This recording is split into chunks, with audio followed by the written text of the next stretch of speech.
Yeah, I just had to take the motherfucking shit of my life. My motherfucking stomach was. I look 12. Mommy, but you aren't 12. But I look 12. This ain't cute to be looking 12 at my age. That's the point. The last couple of days, I've been feeling like I'm losing my mind.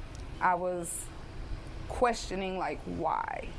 Why would you do this to your own mama? I just can't believe she's gone, for real. When you got the news, I was devastated. Devastated.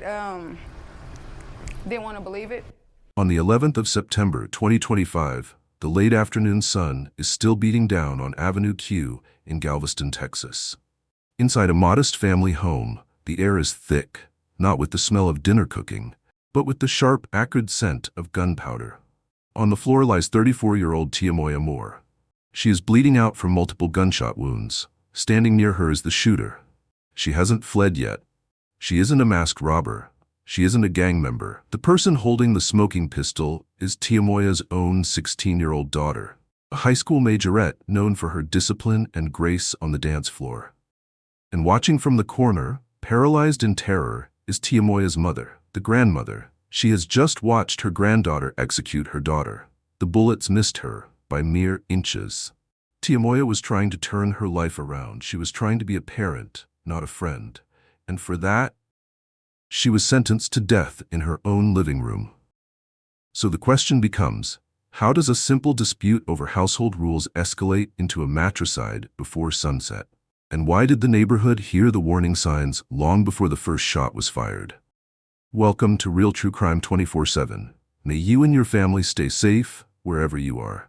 Don't forget to subscribe, like, and share, because here we bring you the parts the media never reported. To our returning viewers, welcome back to the investigation.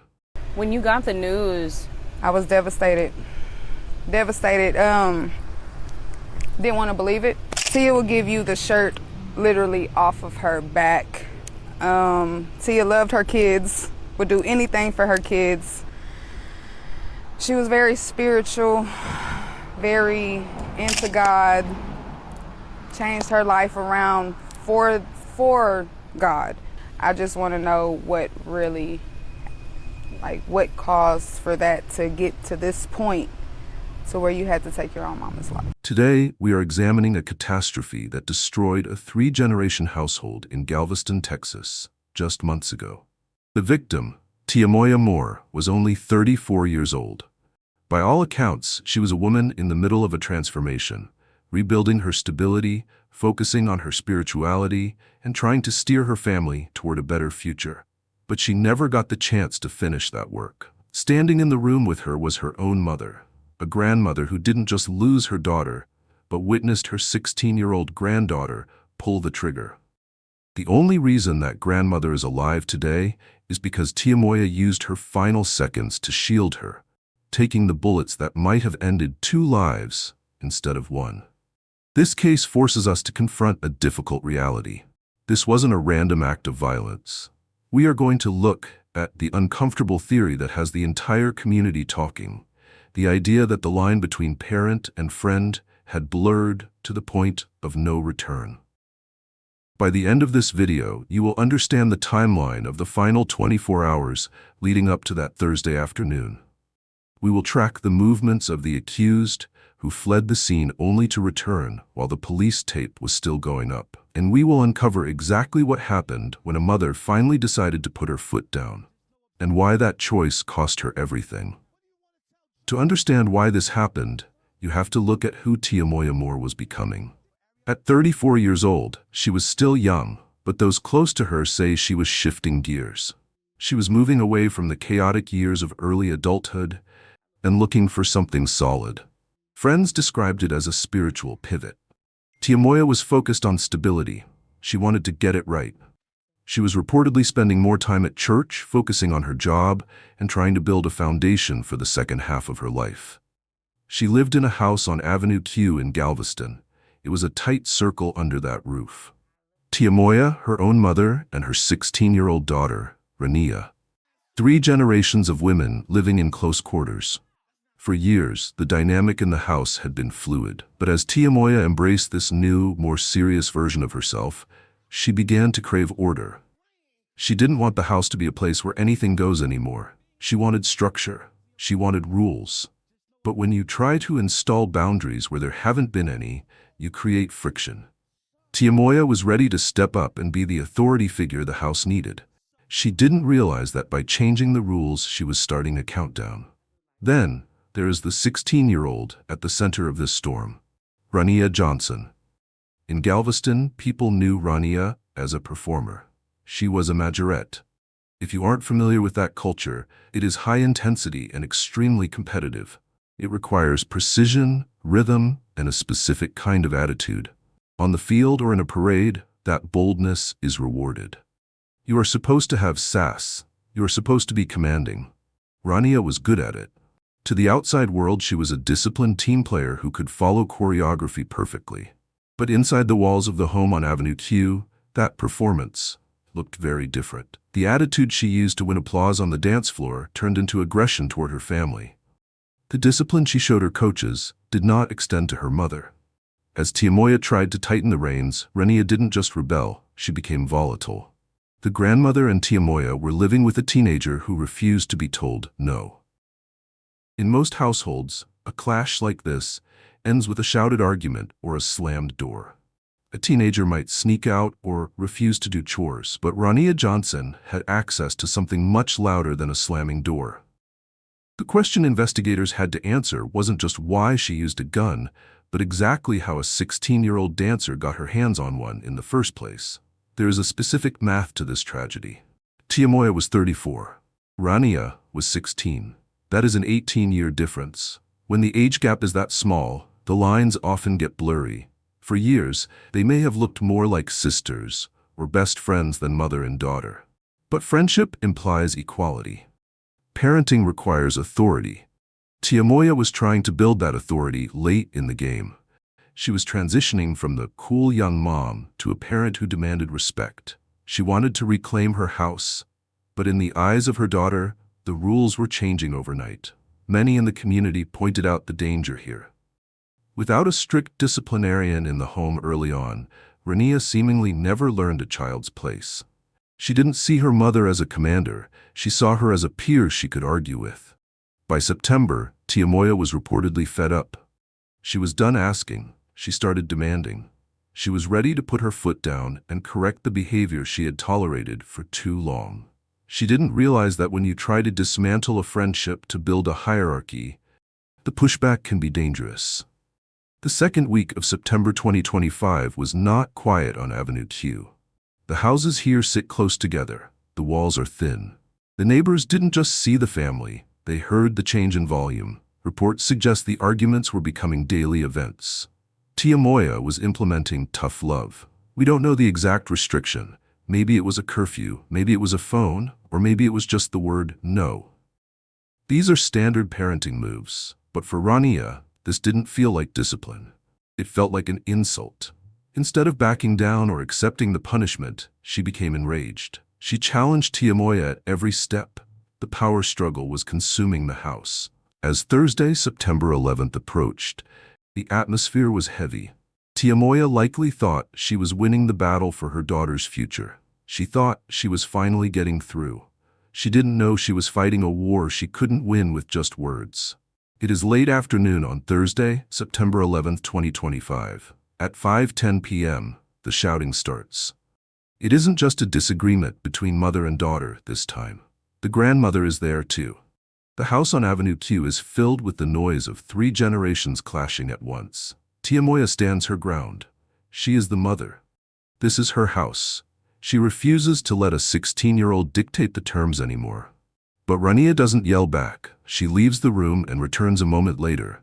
She is holding a pistol. The argument stops. The reality shifts instantly from a domestic dispute to a life-or-death standoff. Raniyah raises the weapon. In that split second, Tiamoya realizes she is not the only target. Her mother, the grandmother, is in the line of fire. Witnesses and reports suggest Tiamoya made a final split-second choice. She didn't beg for her life. She shouted for her mother to run. She moved to shield her. Then Raniyah pulls the trigger. The shots ring out, shattering the afternoon quiet. Tiamoya takes the bullets. She collapses on the floor of the home she was trying to fix. The grandmother stands just inches away, physically untouched, but watching her daughter fall. At 5:20 p.m., the calls flood into 911. Neighbors report gunshots on Avenue Q. Raniyah doesn't drop to her knees. She doesn't try to stop the bleeding. The girl who spent years training to move with grace on a football field now uses that athleticism to run. She flees the house, sprinting away from the dying woman and the traumatized grandmother. She disappears into the neighborhood streets. First responders arrive minutes later. The scene is chaotic. They find Tiamoya in critical condition. The grandmother is there, screaming. She isn't guessing who did this. She tells the officers exactly who pulled the trigger. Paramedics rush Tiamoya to the medical facility, working desperately to keep her heart beating. But the damage is too catastrophic. The tough love intervention has ended in the worst way possible. At the hospital, doctors make the final call. Tiamoya Moore, 34 years old, is pronounced dead. The murder investigation begins immediately, and the police know exactly who they are looking for. Galveston police immediately lock down the neighborhood. They aren't looking for an unknown intruder or a seasoned criminal. They are hunting a 16-year-old girl who is armed and dangerous. Officers fan out. They check backyards and alleyways. The sun is going down and the tension is high. They have to find her before she hurts herself or someone else. Then the investigation takes a strange turn. While detectives are still canvassing the area, they spot a figure approaching the crime scene. It is Raniyah. She didn't run to a friend's house. She didn't hide in a hotel. She came back. We still don't know why she returned. Maybe the adrenaline wore off. Maybe she realized she had no money, no car, and nowhere to go. Or perhaps she returned to see if her mother survived. The rage that fueled the shooting hours earlier seems to have vanished. She doesn't fight. She doesn't run again. Police take her into custody right there on the street, just feet away from where the shooting happened. The manhunt ends where it began. Officers transport the teenager to the Jerry J. Esmond Juvenile Justice Center. The booking process is cold and administrative. The charge is severe: murder. Usually, investigators have to wait for ballistics or DNA to identify a killer. Not this time. The case is solid because of one devastating fact. The grandmother saw everything. Her testimony is the key. She doesn't have to guess what happened. She watched the argument turn into an execution. As the reality settles in, the family begins to speak. Tiamoya's sister steps forward to talk to the press. She doesn't claim this was a mistake. She doesn't ask for leniency. Instead, she confirms what the neighbors suspected. She states publicly that Raniyah had been out of control. This statement validates the theory that Tiamoya died trying to fix a broken dynamic. She was trying to parent a child who refused to be parented. And now, the courts will have to decide the fate of a 16-year-old who solved a family dispute with a gun. The person left carrying the heaviest burden is the grandmother. She stood in that room. She saw the flash of the muzzle. Now she faces a nightmare scenario. She must arrange a funeral for her daughter, knowing that the person responsible is her own granddaughter. In one afternoon, she lost 2 generations, one to the grave and one to the legal system. The tragedy is compounded by Tiamoya's timing. She wasn't sliding backward, she was moving forward. She was 34 years old and had just committed to a new path of faith and stability. She was ready for her second act. That potential wasn't just lost, it was stolen by the person she gave life to. This case has sparked a difficult conversation in the community. It forces us to look at a pattern that is becoming all too common: the friend trap. We see young mothers, often raising children without a paternal authority figure, blurring the lines to keep the peace. They raise their children as partners rather than subordinates. But when a child grows up viewing their parent as a peer, the word no does not sound like a boundary. It sounds like a betrayal. This is the danger of waiting too late to establish respect. Tiamoya tried to switch from friend to parent when her daughter was already 16. But when you mix a volatile temperament with a sudden shift in rules and then introduce a gun, the result is the tragedy on Avenue Q. In her final moments, Tiamoya Moore did not run. She tried to save her mother. She died a protector. But the question remains, could this have been stopped years earlier? I want to hear from you in the comments, especially the parents. At what age is the line of respect drawn? Do you agree with the theory that trying to be a child's best friend is a dangerous game? If you found this investigation valuable, please subscribe to Real True Crime 24/7. We will be following the trial of Raniyah Johnson closely. Stay safe, and we will see you in the next case. Now, Moore leaves behind 4 children. Tonight, we break this down and its bigger implications. What could have led to this? How do families and communities respond? And what can be done to prevent tragedies like this from happening? Joining us to talk about it, criminal defense attorney and former prosecutor Bayoji Akingbala and therapist Dr. Bernadette Smith. Glad to have you both here. First of all, Bayoji, what do we know about this case? All weekend long, whenever it was on the news, I would see people stop in their step and watch it. You know, it just is shocking to so many people out there. But what do we know so far? Based upon the reporting, not much, aside from the fact that neighbors heard yelling in the nearby house where the shooting took place, called 911. Officers arrived to the scene and found the mother's body. Neighbors said that the daughter was home around the time, but she wasn't there when the officers arrived. As they conducted their investigation, she apparently came back to the scene of the crime, and she was then subsequently detained. So as of right now, there's still a lot of information that we don't have regarding the facts and why this happened. Now, we have seen videos on social media of them collaborating together, looking like they had a good time. I mean, could that tell us anything? But first, before we get to that, we'll leave that for Dr. Smith. But what's happening to this young girl right now behind bars? Well, first, as a defense attorney, I'm always going to say we have to presume that she's innocent until proven guilty. And that being said, you know, she's going to be detained right now. They're probably going to try to bring together evidence to say that there's probable cause that this crime has been committed. The first thing that they're going to look at from the prosecutor's side is whether or not she should be tried as an adult. And they have what's called a certification hearing. For serious crimes like murder, typically they will try to try someone of that age as an adult just because of the seriousness of the crime.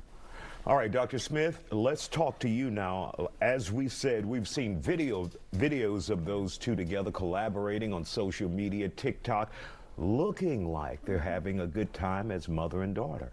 Yeah, no, and I saw the video as well, and that very well could be the case. It's hard to hear that they might be charging her as an adult because our frontal lobe doesn't fully form until we're 25, which means impulse control, ability to fully understand the gravity of their actions isn't quite there yet. And so while we don't know what was going on, right, both things can be true in terms of them being able to have fun and create memories together, while also there being conflict. That doesn't necessarily mean that there was abuse or anything in the household. But again, what we also have to recognize when we have somebody who's 16 and we don't have the facts, we don't know. So I'm just, you know, speaking generally. And of course, we don't know if she actually did this.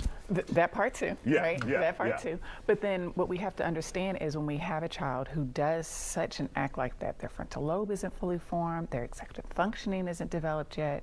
We don't know what role drugs, peer pressure, past traumas might be playing in this.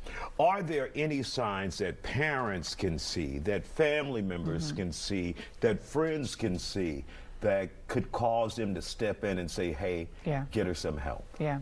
So, and here's the tough part, right? Because when you are in that age category, adolescence, 12 to like 21, you have a lot of hormonal changes going on. And so while things like isolation, change in behaviors are strong indicators, that isn't necessarily always an indicator also because, again, there's a lot of changes going on. They're forming identity, etc.